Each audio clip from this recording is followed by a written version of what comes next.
صل على محمد وآل محمد اللهم صل على محمد وآل محمد بسم اللہ الرحمن الرحیم الحمد لأہلہ والصلاة علی اہلہا اما بعد فقد قال رسول اللہ وقولہ الحق بسم اللہ الرحمن الرحیم اذا اراد اللہ بعبدا خیرا قذف فی قلبہ حب الحسین۔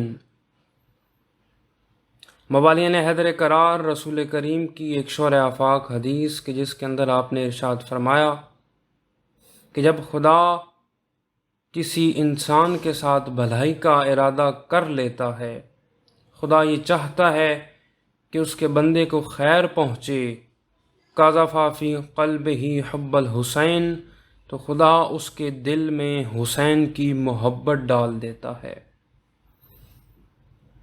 یعنی میں یہ کہنے میں حق بجانب ہوں کہ شیعوں پر خدا نے یہ کرم کیا کہ ان کے دل میں حسین کی محبت ڈال دی۔ ایک اور حدیث میں یہ بیان ہوا کہ خدا نے مومنین کے دلوں میں حسین کی محبت کی ایسی حرارت پیدا کر دی ہے، لا تبرد ابدا، جو تا قیامت تک ٹھنڈی نہیں ہو سکتی۔ حسین کے چاہنے والے یا حسین کرتے رہیں گے۔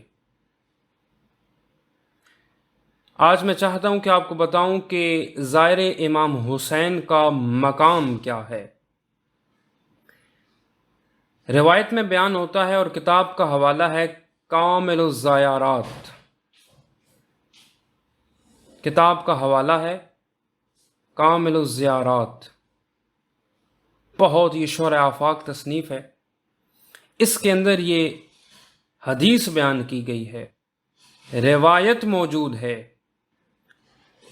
کہ ایک شخص جس کا نام حسین ہے، جو نواسہ ہے ابو حمزہ صومالی، وہی ابو حمزہ صومالی جو امام سجاد کے صحابی ہیں، جن سے دعا ابو حمزہ صومالی منسوب ہے، ان کا یہ نواسہ حسین یہ بیان کرتا ہے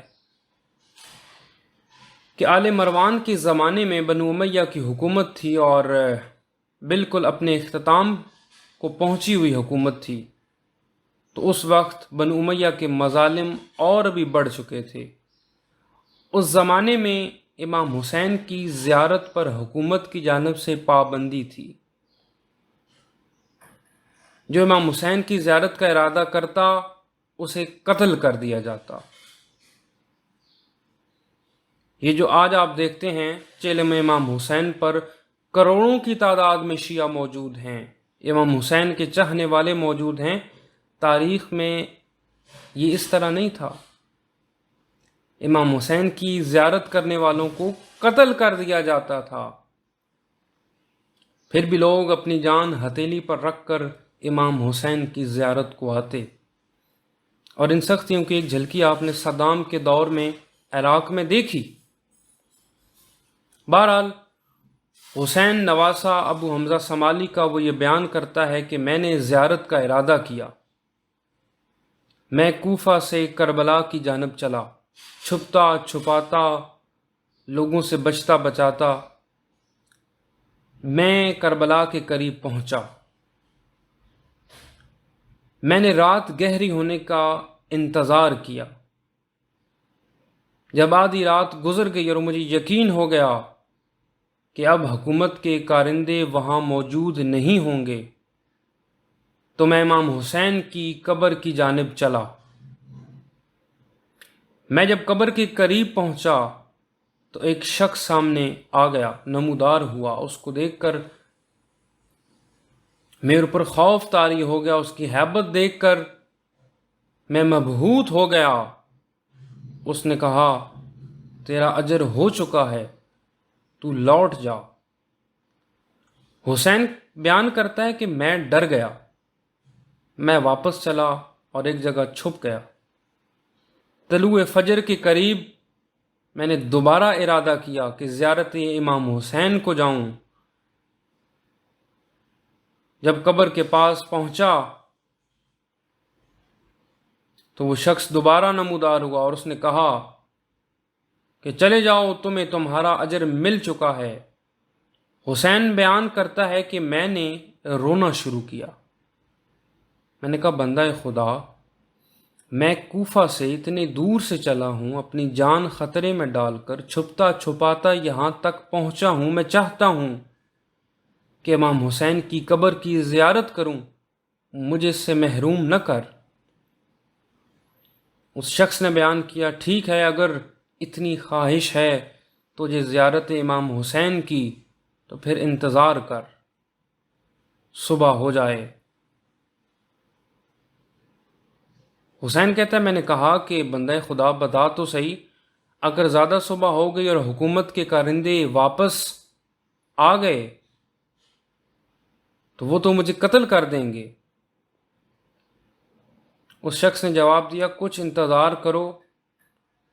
حضرت موسیٰ کلیم اللہ نے اللہ سے امام حسین کی قبر کی زیارت کرنے کی اجازت مانگی اور اللہ نے جناب موسیٰ کلیم اللہ کو امام حسین کی قبر کی زیارت کی اجازت دے دی۔ جناب موسیٰ قبر کی زیارت کو آئے ہیں اور اکیلے نہیں آئے بلکہ 70,000 فرشتوں کا ایک قافلہ ان کے ساتھ امام حسین کی زیارت میں مصروف ہے۔ رات کا آغاز ہوا تو امام حسین کی زیارت کا آغاز ہو گیا اور طلوع فجر تک یہ فرشتے جناب موسیٰ کے ساتھ امام حسین کی زیارت میں مصروف رہیں گے، اس کے بعد تم زیارت کر لینا۔ حسین کہتا ہے میں خوش ہو گیا کہ اتنی سختیاں، اتنی پابندیاں، اس کے باوجود خدا نے امام حسین کی زیارت کا یہ اہتمام کیا ہے۔ حسین کہتا ہے کہ میں نے اس شخص سے پوچھا بندہ خدا، خدا تیرا بھلا کرے، ذرا یہ تو بتا تو کون ہے؟ کہا میں ان فرشتوں میں سے ایک فرشتہ ہوں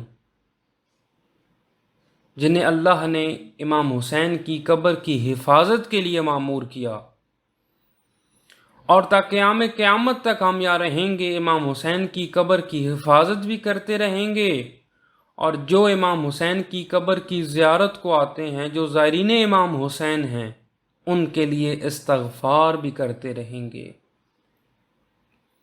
یہ مقام ہے زیارت امام حسین کا اور زائر کا۔ وما علینا الا البلاغ۔